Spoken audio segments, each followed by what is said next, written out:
नमस्कार, सिटी समाचार में आपका हार्दिक स्वागत है। सबसे पहले एक नजर आज की सुर्खियों पर।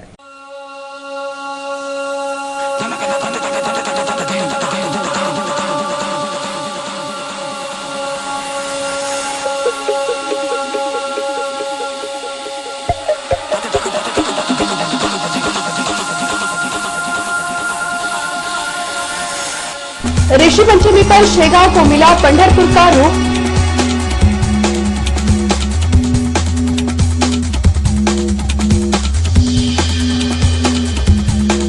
पंद्रह वर्षीय किशोरी लग्जरी की चपेट में आकर गंभीर घायल।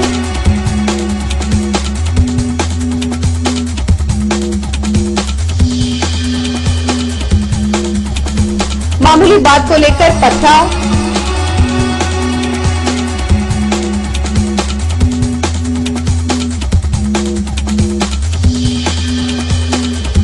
और अवैध पार्किंग वसूली में मनपा भी शामिल।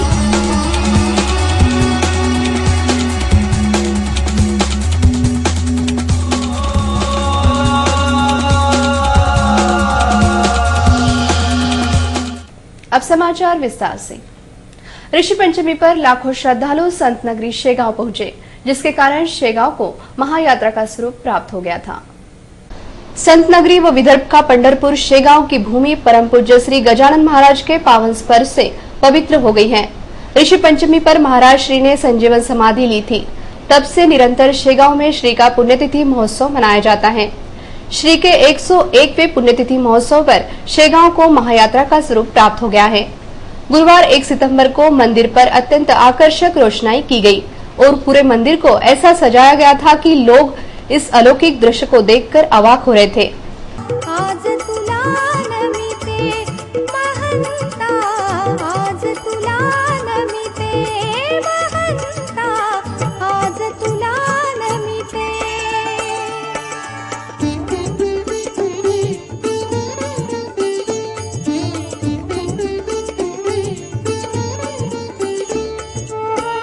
2 सितंबर को श्री गजानन महाराज की पुण्यतिथि समारोह के लिए 1,500 से अधिक भजन मंडल दिंडिया शेगांव पहुंची, जिसके कारण शेगांव को पंढरपुर का स्वरूप प्राप्त हो गया।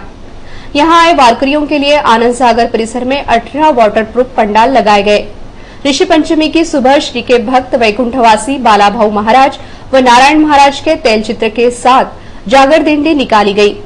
दिंडी के सामने बैंड पथक, पीछे हाथी, घोड़े व उनके पीछे भजन दिंडिया निकाली, जो देखने लायक थी।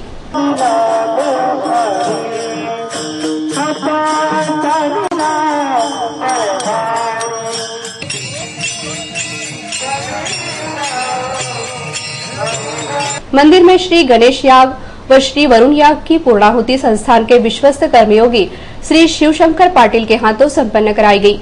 श्री का अभिषेक व विधिवत पूजन के बाद दोपहर राजवैभव के समान नगर परिक्रमा की गई। शाम के समय महाप्रसाद के साथ ऋषि पंचमी के दिन कार्यक्रम का समापन हुआ। 1,500 से 2,000 दिंडियों में शामिल वारकरियों के ताल मृदंग से पूरी संत नगरी गूंज उठी थी। संस्थान के कार्यकारी विश्वस्त श्री नीलकंठराव पाटिल के मार्गदर्शन में 5,000 सेवाधारियों ने भोजन, पानी, 24 घंटे वैद्यकीय सुविधा की व्यवस्था की। लाखों श्रद्धालुओं की उपस्थिति में यह अलौकिक समारोह संपन्न हुआ।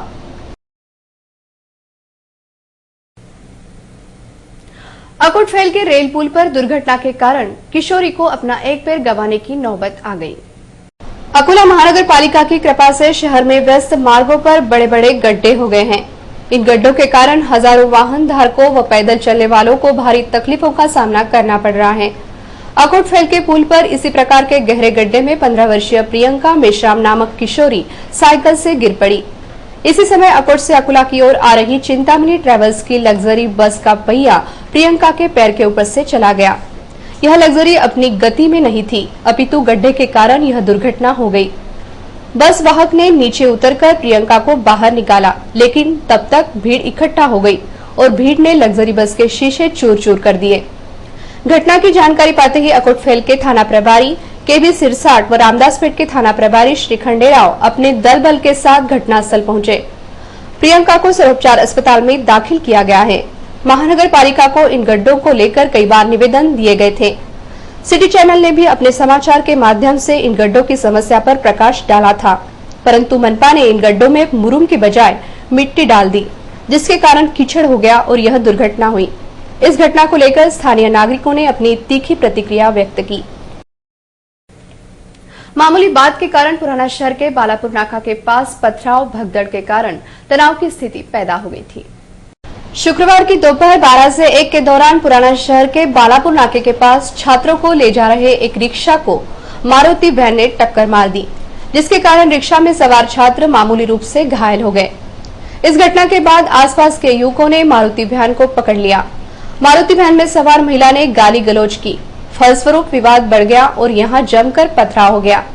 इस घटना की जानकारी पाते ही जिला पुलिस अधीक्षक श्री वीरेंद्र मिश्र, अतिरिक्त जिला पुलिस अधीक्षक नितिन पवार, पुलिस उप अधीक्षक अमर सिंह जाधव सहित 5 पुलिस थानों के प्रभारी अपने दल बल के साथ घटनास्थल पहुंचे और परिस्थिति को संभाला।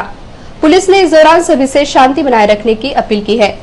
जिस रिक्शा को मारुति वैन ने टक्कर मार दी थी, उस रिक्शा चालक की ओर गड़बड़ी के दौरान किसी ने ध्यान ही नहीं दिया।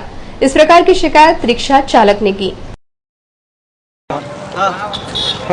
मागच्या चाकाला ठोस मारून दिली, एकदम रिंग टायर भी गेला, त्या गाडीचा ट्यूब भी घेतलेला कोणी। तुम्हाला मारहाण केली का त्यांना? मग तुम्हाला मारलं का? नाही नाही, मला नाही मारलं, ड्रायव्हरला मारलं।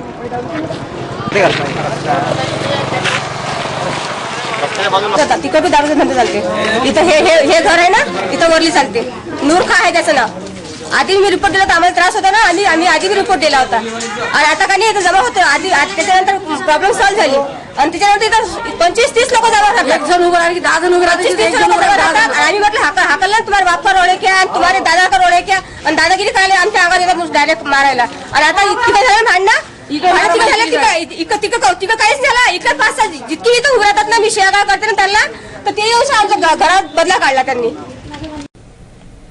मनपा द्वारा पार्किंग के सभी ठेके रद्द करने के बाद भी जनता सब्जी मंडी के सामने मनपा की रसीदों पर अवैध वसूली की जा रही है।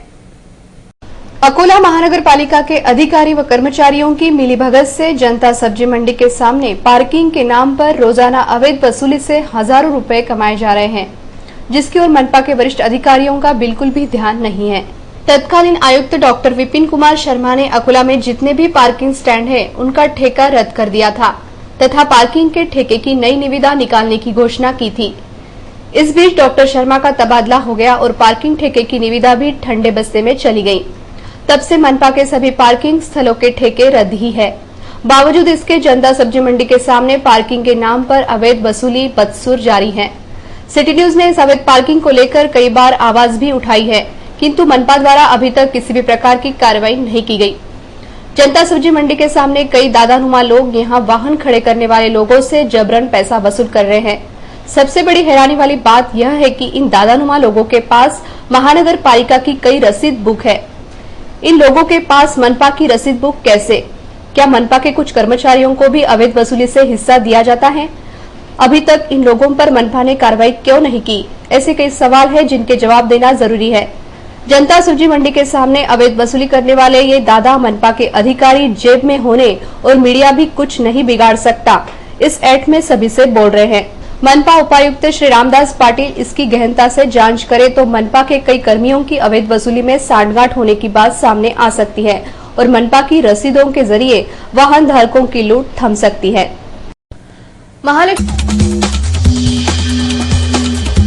और अवैध पार्किंग वसूली में मनपा भी शामिल।